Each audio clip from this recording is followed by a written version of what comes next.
Hey guys, welcome to Sam Cole Workshop. This is Jason here. Today we are going to talk about things that I do not like about my Jeep Gladiator. I've had it for about 2 months and, sorry, we're out here in the woods hunting, getting ready to go hunting. But I've had it for about 2 months, 4,000 miles, and there are some things that I definitely don't like about it. I'm small, nitpicky, because overall I love this truck 100%. One thing I do not like is the fact that when a key is in it like this and I close that door, it's going to beep at me. Now, I did it earlier, so it might not do it because I just got done doing that. Is it gonna? Let me see. Yeah, see? It's gonna beep at me 3 times because the key's in it, which is okay for a lot of people, but a lot of times I want to get out of the truck. I'd like to be able to shut the door as I just walk over and check something out. And I can't do that because this thing starts screaming a horn at me. Beep, beep, beep.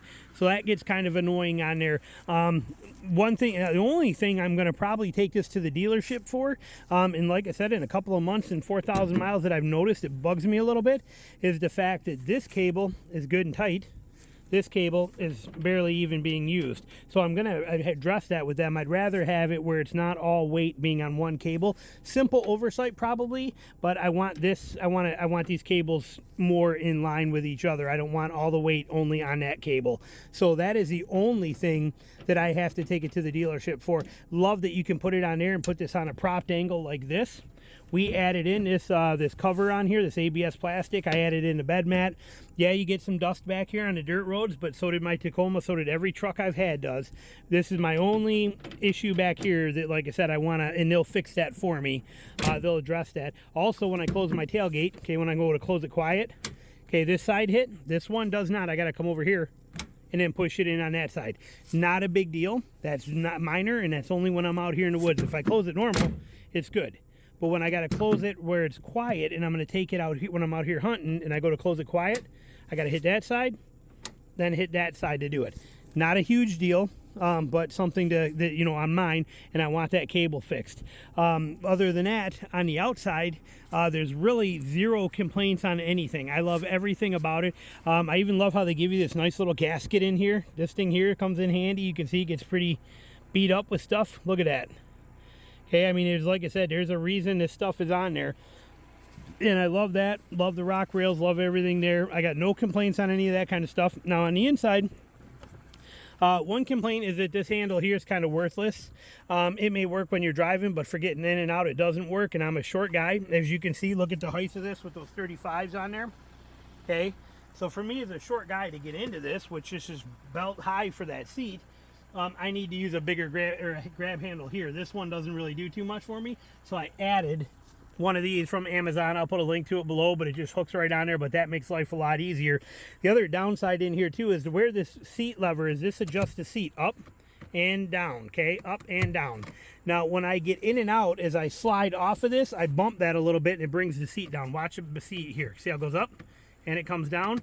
Well, when I'm getting in and out, I noticed that if I get in and out 5 or 8 times, the seat's down a notch or 2 lower than where it was. So I must be hitting right here and kind of in dropping that as I squish and slide out of here. So that's kind of a bummer right there, but not a big deal. Easy enough to just grab it again every once in a while, but I noticed that I do that.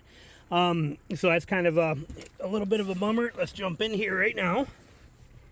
And now, as far as things on the inside, now down here I added this tray. You can see that tray right there on the side console, and it goes all the way across through the middle. I got my battery chargers on here, and it comes over to this side for another console. Here I got a battery pack, okay, but it's this. This should be standard. Okay, now it was only like 10 bucks or 18 bucks or whatever, so not a big deal, and I love it, and it fits perfect. That should just be standard because you don't have a lot of storage in here. That should be a standard item in here, you know, but this is an easy fix for it, which is a beautiful thing. Makes life really simple. Now, on the infotainment system, there are a couple of things that bother me, like when I'm actually using my phone, okay, when I have my phone on, and whatever, I don't know why all that's on there. I don't want to add any contacts, but when my phone's on, when a text message comes in, this thing is super, super loud. New message from Tina, and it just screams, and there's no way for me to turn it down. Okay, I have no option in here to actually turn it down, but it is super, super loud. That kind of does annoy me a little bit. And then also, when I'm using media, and I'm using my Bluetooth Select 2, and you go to Bluetooth, and you're trying to, like, if you got a YouTube video going, the delay between from the Bluetooth, you're actually watching it, and then their voices are like 2 or 3 seconds behind, and I have no way to fix it. I don't know how to, if there's a way to fix it, but so that's kind of annoying. You're watching a YouTube video, and like I said, the video is ahead by 2 or 3 seconds of the audio, and I don't know how to fix it. Now I might be able to just plug into the media outlet with it here instead or something and do better. I haven't messed with it much, but usually in like all my other trucks, I could just plug in, or have my phone there, hit Bluetooth and the Bluetooth, and it works good. In this one, it does not. The nav system works absolutely phenomenal on it, so that's a great thing. The off-road pages are amazing too, so I got no complaints on any of that. Those are my only 2 complaints on there, is in the phone.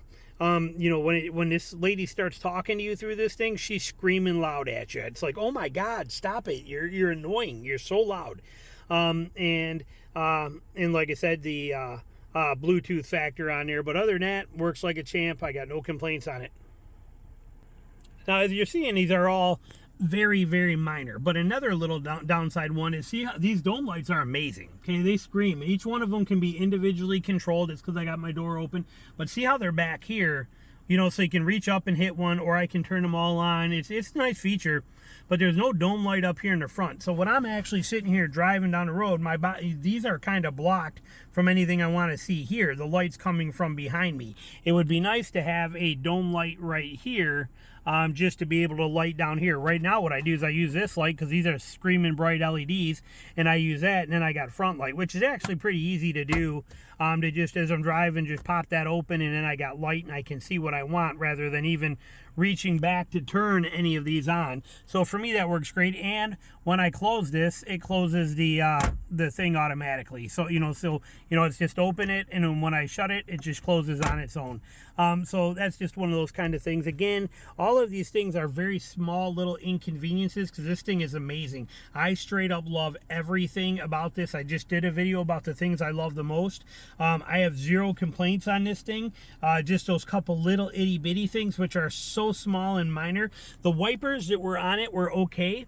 Now, they might have just been because, again, I live in South Georgia, and this truck might have been sitting on a lot for 6 months in 120-degree temperatures, and it might have did a number on the wipers. But I swapped mine out to Bosch Evolution wipers because the stock ones were streaking everywhere and leaving marks all over the place. So I put those on, which I've put those on all my other vehicles too.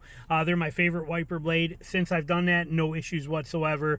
But again, that might not be a Jeep fault. That might be the fault of the fact that it's been sitting on a lot in 100-degree weather for 6 months and dealing with that. So again, not their big deal, not their problem, not their anything like that kind of thing.